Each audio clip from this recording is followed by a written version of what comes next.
अच्छे लोगों के साथ हमेशा बुरा क्यों होता है?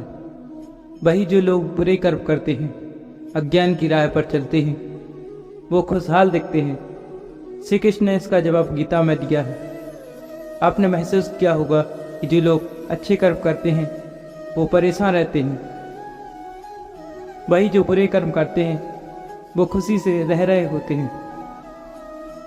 अच्छे कर्म करने वाले परेशान होते हैं कि आखिर उन्हें इतनी परीक्षा क्यों देनी पड़ रही है, जबकि जो लोग अधर्म की राह पर हैं वो खुश हैं और जिंदगी का लुत्फ उठा रहे हैं।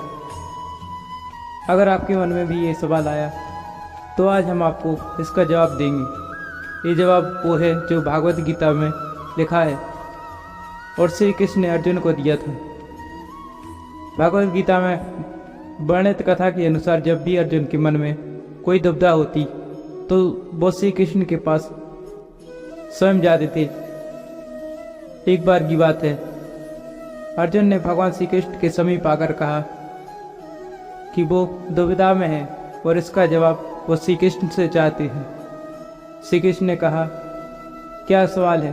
अर्जुन ने कहा, मुझे ये जानना है कि अच्छे लोगों के साथ हमेशा बुरा क्यों होता है, वहीं बुरे लोग खुशहाल दिखते हैं। अर्जुन के मुंह से ऐसी बात सुनकर श्री कृष्ण मुस्कुराए और कहा, मनुष्य जैसा सोचता है और महसूस करता है वैसा कुछ नहीं होता, बल्कि अज्ञानता की वजह से वो सच्चाई समझ नहीं पाता। अर्जुन की यह बात समझ नहीं पाए। इसके बाद श्री कृष्ण ने अर्जुन से कहा, पार्थ, मैं तुम्हें एक कथा सुनाता हूँ। उसे सुनकर जाओगे कि हर प्राणी को उसके कर्म के हिसाब से ही फल मिलता है। प्रकृति हर किसी को अपनी राह चुनने का मौका देती है। अब वो मनुष्य की इच्छा पर निर्भर करता है कि उसे धर्म की राह चुननी है या धर्म की। कथा शुरू करते हुए श्री कृष्ण ने कहा, एक नगर में दो पुरुष रहा करते थे। एक पुरुष व्यापारी था। उसके जीवन में धर्म की बहुत महत्ता थी। वो पूजा पाठ में यकीन रखता था। वो हर रोज मंदिर जाता और दान धर्म भी करता और हर रोज भगवान की पूजा करता था। वही दूसरा पुरुष बिल्कुल विपरीत था। वह हर रोज मंदिर तो जाता था, लेकिन पूजा करने नहीं, बल्कि मंदिर के बाहर से जूते चप्पल चुराने। उसे डांट और धर्म से कोई लेना देना नहीं था। समय बीतता गया और एक दिन बहुत जोर की बारिश हो रही थी। इस वजह से मंदिर में पुजारी के अलावा कोई नहीं था। यह बात जब दूसरे पुरुष को पता चली तो उसने कहा कि यही मौका है मंदिर का धन चुराने का। पंडित से नजर बचाकर उसने मंदिर का सारा धन चुरा लिया। उसी समय धर्म कर्म में विश्वास रखने वाला व्यक्ति भी मंदिर पहुंचा। दुर्भाग्य से मंदिर के पुजारी ने उसे चोर समझ लिया और चिल्लाने लगी। वहाँ लोग एकत्र हुए और उसे बहुत मारा। किसी तरह वो बचते बचाते वहाँ से निकला तो दुर्भाग्य से उसका साथ वहाँ भी नहीं छूटा। मंदिर के बाहर वो एक गाड़ी से टकरा गया और घायल हो गया। वो व्यापारी लंगड़ाते हुए घर जाने लगा तो रास्ते में उसकी मुलाकात उस पुरुष से हुई जिसने मंदिर से धन चुराया था। उसने कहा, आज तो मेरी किस्मत चमक गई, एक साथ इतना सारा धन मिल गया। यह सब देखकर उसे बहुत बुरा लगा और उसने अपने घर से भगवान की सारी तस्वीर निकाल ली।